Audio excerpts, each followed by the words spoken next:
আসসালামু আলাইকুম। আমি মোহাম্মদ সোহাগ মিয়া। আজকে আমি হাজির হলাম চেঞ্জিং সেন্টেন্স নিয়ে। আজকে আমরা চেঞ্জিং সেন্টেন্সের ব্যতিক্রম নিয়ম ক্লাসটি করব। এর আগে আমার ইউটিউব চ্যানেলের নামটি শুনে নাও, Sohag JSC and SSC class YouTube channel. আজকে আমরা শিখব ব্যতিক্রম নিয়ম ক্লাসটি। পর্ব হলো 3 নাম্বার। যদি দেখো যে আমরা একটা ছক যে করছি, সে ছক থেকে কোনো নিয়ম পড়ে নাই বা বাক্যের মাঝখানে আইএনজি নাই, তখন আমাদের করণীয় কী? এইসব বেসিক ধারণা এবং ব্যতিক্রম নিয়ম ক্লাস নিয়ে আজকে আমি তোমাদের বিস্তারিত আলোচনা করব এবং সহজ টেকনিকের মাধ্যমে তোমাদের বোঝাবো। যদি দেখো কোনো নিয়ম না পড়ে এবং অবজেক্ট সম্পর্কে যদি অতিরিক্ত তথ্য না থাকলে তখন তোমরা কি করবে? তখন ইট ইজ বা ওয়াজ plus subject relative pronoun plus verb থেকে বাকি অংশ। যদি ইট ইজ বা ওয়াজ যদি আমরা সাবজেক্ট বসাই তাহলে ভার্ব থেকে বাকি অংশ, ঠিক আছে? আর আরেকটা আছে যে ইট ইজ বা ওয়াজ plus object relative pronoun plus তোমার সাবজেক্ট থেকে বাকি অংশ। শুধুমাত্র অবজেক্ট যদি থাকে তাহলে সাবজেক্ট থেকে বাকি অংশ। উদাহরণটি দেখলে বুঝতে পারবা। এক্সাম্পলটি দেখো, হেলদি ইজ ওয়েলথ। যদি থাকে মানে একটি আরেকটির উপর যদি এরকম থাকে, এক সাবজেক্টটা অক্সিলারি ভার্বের পর একটা ভার্ব আছে, সেই ভার্বের উপর নির্ভরশীল, মানে একটা জিনিসের উপর নির্ভরশীল, সেইটা হলো কমপ্লিমেন্ট। তাকে বলা হয় কমপ্লিমেন্ট। মানে একটা স্থান থেকে আরেক স্থান যদি আদান প্রদান করে তাকে মূলত বলা হয়, সাবজেক্টের পর যে অক্সিলারি ভার্বটা থাকতো তার সাথে একটা জিনিস থেকে আরেকটা জিনিস যখন আদান প্রদান হয় তাকে বলা হয় কমপ্লিমেন্ট। এই কমপ্লিমেন্ট যদি থাকে মানে একটা সাবজেক্টের উপর নির্ভর করে একটা জিনিস হচ্ছে বা হয়, এরকম যদি থাকে তাহলে তোমার হবে ইট ইজ বা ওয়াজ, তারপরে তোমার সাবজেক্ট বসবে, সাবজেক্ট বসার পর রিলেটিভ প্রনাউন প্লাস ভার্ব থেকে বাকি অংশ। আর যদি মানে কমপ্লিমেন্ট না থাকে, মানে সাবজেক্টের উপর নির্ভরশীল না, সেটা যদি অগ্রিম থাকে, এরকম যদি বোঝায় কমপ্লিমেন্ট, এক কথায় কমপ্লিমেন্ট না থাকে, সাবজেক্টের উপর নির্ভরশীল না, তাহলে তোমার পড়বে যে ইট ইজ অথবা ওয়াজ প্লাস অবজেক্ট, মানে অবজেক্ট বসবে, তখন রিলেটিভ প্রনাউন প্লাস সাবজেক্ট থেকে বাকি অংশ। বুঝতে পারছো? যেমন হেলদি ইজ ওয়েলথ, স্বাস্থ্যই কি সম্পদ। স্বাস্থ্যই যদি আমার না থাকে তাহলে সম্পদ দিয়ে আমি কী করবো? আগে আমার কি দরকার? স্বাস্থ্য যদি ঠিক থাকে তাহলে এখানে আমার সম্পদ দরকার, এরকম যে জিনিসটা। মানে আরেকটা একটু উদাহরণ দিলে বুঝবা। My father is a doctor, এখানে আমার যদি বোঝাতো, এখানে যদি আমার বাবা যদি না থাকে তাহলে কি ডক্টর হবে? বুঝছো? যেমন আই এম এ স্টুডেন্ট, আমি যদি না থাকি ছাত্র কে হবে? শিক্ষার্থী কে হবে বলো তো? অতএব মানে সাবজেক্টের উপর নির্ভর করে কোনো একটা কিছু হয় বা হবে, এরকম জিনিস বোঝায়। মানে এক সাবজেক্ট থেকে নির্ভরশীল, একটা সাবজেক্ট থেকে আরেকটার উপর নির্ভরশীল যদি বোঝায় তাহলেই কমপ্লিমেন্ট। এরকম যদি থাকে তাহলে আমাদের নিয়ম পড়বে ইট ওয়াজ অথবা তারপরে মানে সাবজেক্ট, তারপর রিলেটিভ প্রনাউন, ভার্ব থেকে বাকি অংশ। তাহলে আমরা কাজটি করি। তাহলে এখানে আছে যে ইজ আছে, তাই এটা প্রেজেন্ট টেন্স। তাহলে ইট প্রথমে লিখুন কি ইট প্রেজেন্ট আছে তাই ইজ। তারপরে কি সাবজেক্ট কি আছে? এনকে আছে হেলদি, এইচ ই হেলথ, ঠিক আছে? এখানে হেলথ আছে, ঠিক আছে? ইট ইজ হেলথ। সাবজেক্ট বসানোর পর কি রিলেটিভ প্রনাউন স্বাস্থ্য।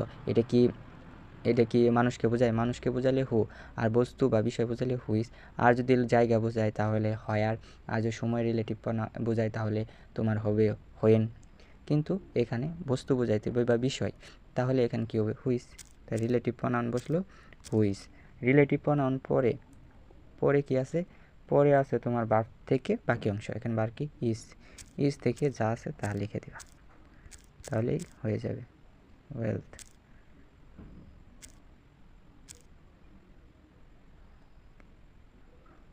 হয়ে গেল WEALT, হেলথ, ঠিক আছে? তাহলেই তোমার কি হয়ে যাবে? সিম্পল বাক্য থেকে কমপ্লেক্স রূপান্তর হয়ে যাবে। তাহলে পুরো বাক্যটি যদি বলো, it is health which is wealth, ঠিক আছে? আর যদি যেরকম যদি থাকে, ইট ওয়াজ বোর্ন ইন গুগলি, সে জন্মগ্রহণ করে গুগলিতে, ঠিক আছে? বাক্যটি কোথায় জন্মগ্রহণ করে? গুগলিতে। সে গুগলি তো স্থানটা তো আগেই কি স্থানটা আগে থেকে কি আছে, সে যদি না থাকতো কি সেই জায়গাটা কি থাকতো না? অবশ্যই থাকতো। মানে ধরো আমি আছি, তোমরা যে স্কুলে পড়ো স্কুলটাতে আগে থেকেই সেখানে তৈরি করা হয়েছে, আমি যদি না থাকি স্কুলে কি আর কেউ পড়বে না বা এরকম ওই স্কুল কি থাকবে না? সেটা তো আগে থেকে নির্মাণ করা হয়েছে। আমি না থাকি বা থাকি, এটা কোনো বিষয় না। এরকম যদি থাকে তার মানে অবজেক্টকে প্রাধান্য থাকে, অবজেক্ট সম্পর্কে তথ্য থাকে, ঠিক আছে? তাহলে কোথায় জন্মগ্রহণ করেছে? গুগলি। এখানে অতিরিক্ত তথ্যটা পাইলাম গুগলি, ঠিক আছে?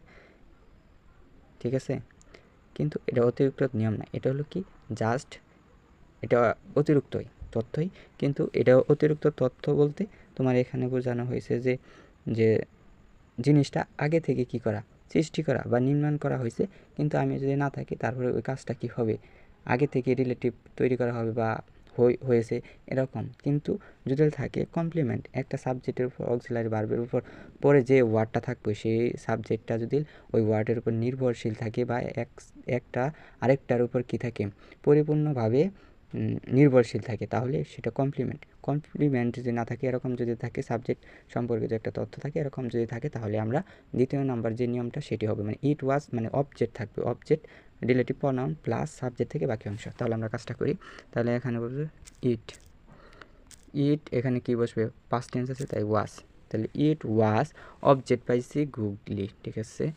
অবজেক্ট পাইছি কি গুগলি, জিইউ, কোথায় জন্মগ্রহণ করেছে?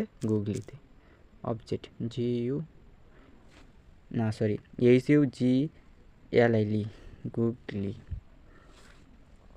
গুগলি অবজেক্ট পাওয়ার পরে কি রিলেটিভ প্রনাউন। এখানে কি বোঝানো হয়েছে? স্থান। গুগলি কি একটা জায়গা, জায়গা বোঝাইলে আমরা জানি রিলেটিভ প্রনাউন বসে হয়ার, তাই রিলেটিভ প্রনাউন বসলো হয়ার, ঠিক আছে? রিলেটিভ প্রনাউন বসানোর পর সাবজেক্ট থেকে বাকি অংশ, এখানে সাবজেক্ট কি আছে? He, he was born, he was born in কি গুগলি, জি খালি আসে পারে, এইচইউজিএলআইলি, গুগলি। ওকে, সিম্পল থেকে কমপ্লেক্সে রূপান্তর হয়ে গেল। যদি এরকম থাকে তাহলে তোমরা এই নিয়ম অনুযায়ী করবে। আরেকটা ব্যতিক্রম নিয়ম আছে যে কোনো নিয়ম পড়লো না, দেখলা যে কমপ্লিমেন্ট থাকলো না, যদি অবজেক্ট সম্পর্কে অতিরিক্ত তথ্য থাকে, যদি অবজেক্ট থাকে, অবজেক্ট থাকার পরে যদি অবজেক্ট সম্পর্কে যদি আর অতিরিক্ত যদি তথ্য থাকে, তাহলে তোমার যে নিয়মটা পড়বে, প্রথম কাজ হলো যে যে বাক্যটা থাকবে সেই বাক্যটা পুরোপুরি লিখবে, শুধুমাত্র অতিরিক্ত যে তথ্যটা থাকবে বাক্যটা বাদ দিয়ে আর হুবহু লিখবা। লেখার পরে relative pronoun plus auxiliary verb, আবার যে অতিরিক্ত তথ্যটি বাদ দিলে সেই অতিরিক্ত তথ্যটি বসাবা, তাহলেই তোমার নিয়মটি হয়ে যাবে।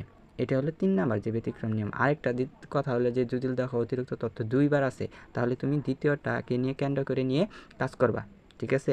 আর অতিরিক্ত তথ্য বা অবজেক্ট পাওয়ার জন্য ভার্বকে প্রশ্ন করতে হয় কে অথবা কাকে দ্বারা, যে উত্তর পাওয়া যাবে সেটি মূলত কি অবজেক্ট।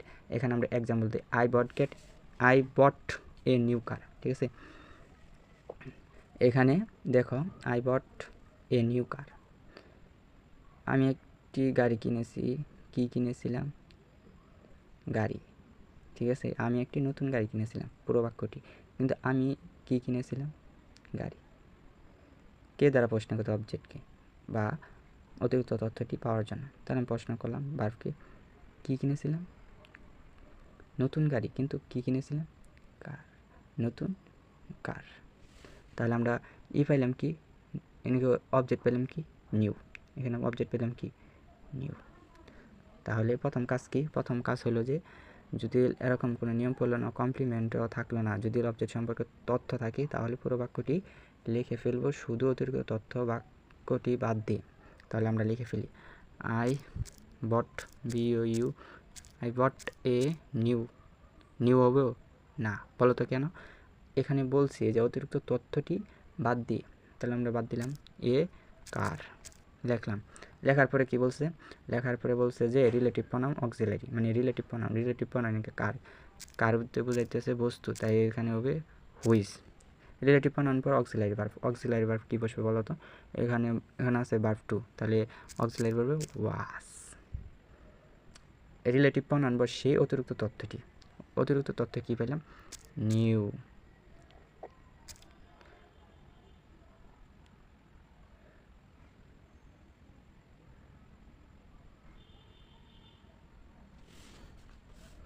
বসাবো এখানে যে দেখো সেই অতিরিক্ত তথ্যটি বসাবো। অতিরিক্ত তথ্য পাইছি আমরা নিউ, তাই এখানে নিউ বসাই দিবা, তাহলে তোমার সিম্পল থেকে কমপ্লেক্স হয়ে যাবে। দ্বিতীয় এক্সাম্পলটা দেখো, আমি বলছি যে অতিরিক্ত তথ্য যদি দুইবার থাকে, যে অতিরিক্ত তথ্য যদি দুইবার থাকে তাহলে দ্বিতীয়টি নিয়ে কাজ করবে, মানে দ্বিতীয় যে অতিরিক্ত তথ্যটি থাকবে সেটিকে কেন্দ্র করে তোমাকে কাজ করতে হবে। ঠিক আছে, দেয়ার ওয়াজ দে, মানে এক্সাম্পলটা দেওয়া, there was a little girl named Rakib. ঠিক আছে, সে ছিল কি ছোট, সরি এখানে গার্ল হবে না, বয় হবে, পিও বয়, বয়।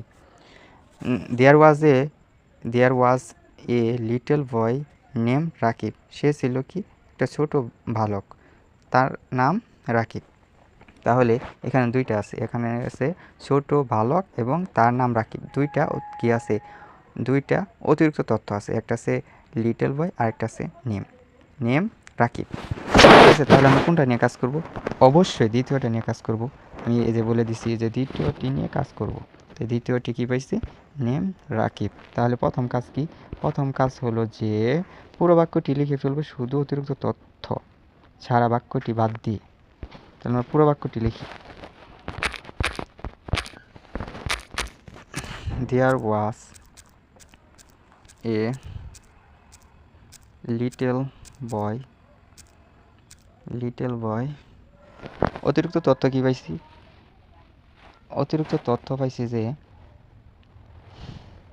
সে কেমন ছিল, অতিরিক্ত, তারপর অতিরিক্ত তথ্যের পরে কি রিলেটিভ বানাও। আমরা অতিরিক্ত তথ্য পাইছি যে নেম রাকিব, মানে অতিরিক্ত তথ্য, যে দ্বিতীয় তথ্যটি হলো নেম রাকিব। ঠিক আছে, আর এখানে কাজটি হলো যে পুরো বাক্যটি লিখে ফেলবো, লেখার পর শুধু অতিরিক্ত তথ্যটি বাদ দিয়ে, আমরা অতিরিক্ত তথ্য বাদ দিছি, নেম রাকিব এদের বাদ দিছি, তারপর হুবহু লিখছি। এখন কি কাজ, কি রিলেটিভ বানান। এখানে কি বসবে বলো তো? এখানে বসবে, আমরা জানি যদি ব্যক্তি বোঝায় তাহলে হু, বস্তু বোঝায় হুইজ, আর যদি জায়গা বোঝায় তাহলে হয়ার, আর যদি সময় বোঝায় তাহলে হোয়েন। কিন্তু আরেকটা কথা হলো যে এখানেও কিন্তু নেমড মানে তার নাম, তো এরকম যদি বোঝায় তাহলে আমরা হুইজ লিখতে হবে, হু এর বদলে হুইজ।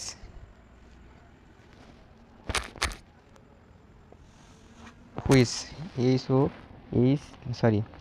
WHOSE, who's. ঠিক আছে, মানে যারা, যার মানে যার বোঝায়, হুইজ অর্থ কি যার, আর হু অর্থ যে, যার নাম মানে যার নাম রাকিব, এরকম জিনিসটাও। তারপরে কি, তারপরে কাজটি হলো রিলেটিভ প্রনাউন বসার পর অক্সিলারি ভার্ব প্লাস সেই অতিরিক্ত তথ্যটি। এখানে অক্সিলারি ভার্বটি আছে, পাস্ট টেন্স আছে, ওয়াজ আছে, তো এখানে কি বসবে, ওয়াজ। তারপরে কি, অক্সিলারি ভার্ব বসানোর পর সেই অতিরিক্ত তথ্যটি বসাবো। অতিরিক্ত তথ্যটি কি, নেম,